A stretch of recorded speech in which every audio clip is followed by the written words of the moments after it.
नमस्कार मित्रों, मैं मोनिका पाल। बांके बिहारी मंदिर में बार बार पर्दा क्यों लगाते हैं? उत्तर प्रदेश में मथुरा वृंदावन को पावन धरती माना जाता है। इस धरती पर त्रेता युग में स्वयं श्रीमती राधा रानी और श्री कृष्ण ने जन्म लिया था। उनके जन्म से ही ये धरती पवित्र हो गई थी। यहाँ मथुरा में श्री बांके बिहारी जी का मंदिर है और रोजाना इस दिव्य मंदिर में हजारों की संख्या में भक्त दर्शन के लिए आते हैं। बांके बिहारी मंदिर में हजारों की तादाद में श्रद्धालु दर्शन हेतु आते हैं। लोगों की मान्यता है कि यहाँ के बांके बिहारी जी की मूर्ति में साक्षात श्री कृष्ण वास करते हैं और इस मंदिर में कदम रखते ही आपको इस बात का एहसास भी हो जाएगा। ठाकुर जी की एक झलक के लिए लाखों लोग यहाँ घंटों तक लंबी कतारों में खड़े रहते हैं। लोग सुबह मंदिर खुलने से लेकर शाम तक बांके बिहारी के दर्शन के लिए लाइन में लगे रहते हैं। लेकिन कुछ ही लोग होते हैं जिन्हें बांके बिहारी के दर्शन आसानी से होते हैं। वहीं जब लोग बांके बिहारी के दर्शन करते हैं तब पुजारी बीच बीच में पर्दा डाल देते हैं। बांके बिहारी श्री कृष्ण को ही कहा जाता है।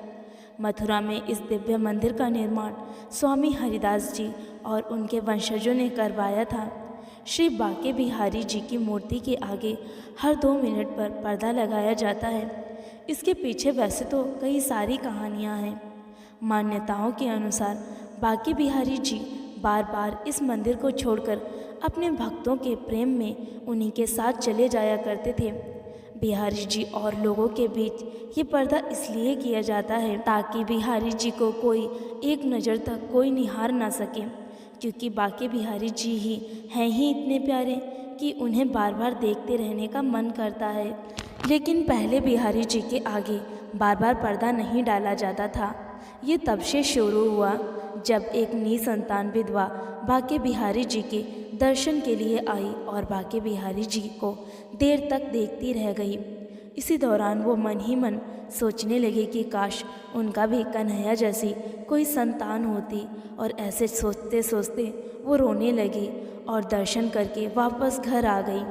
कहा जाता है कि बांके बिहारी जी उस माँ का दुख दर्द दूर करने के लिए उनके घर चले गए। जब अगले दिन इस मंदिर के पुजारी ने जब पूजा करने के लिए मंदिर के पर्दे हटाए, तब मंदिर के पुजारी और अन्य लोगों ने देखा कि ठाकुर जी तो मंदिर में हैं ही नहीं। उन्होंने ठाकुर जी को खोजना शुरू किया और खोजते खोजते वृद्धा नाम की उस भक्त के घर पहुंच गए और वहां बांके बिहारी जी को पाया। तब जाकर उन्होंने बांके बिहारी जी से अपने धाम पर चलने की प्रार्थना की, जिसके बाद बांके बिहारी सभी लोगों के अनुरोध पर वृंदावन मथुरा वापस लौट आए और इसके बाद से ही मंदिर में पर्दा डालने की परंपरा शुरू हो गई। दूसरी मान्यता है कि बांके बिहारी जी के मंदिर में अनूठी परंपरा है कि यहाँ दर्शन के बीच बीच में बार बार पर्दा लगा दिया जाता है। इस परंपरा के पीछे मान्यता यह है कि यहाँ भगवान बाल रूप में हैं और वे अपने भक्तों की भक्ति में इतने विभोर हो जाते हैं कि उनके साथ चलने लगते हैं। अगर जानकारी आप लोगों को अच्छी लगी है तो वीडियो को लाइक ज़रूर करें और इसे शेयर भी करें, और इसी तरह की वीडियोस और कहानियाँ सुनते रहने के लिए हमारे चैनल हिंदी कहानियों का बॉक्स को सब्सक्राइब ज़रूर करें। शुक्रिया।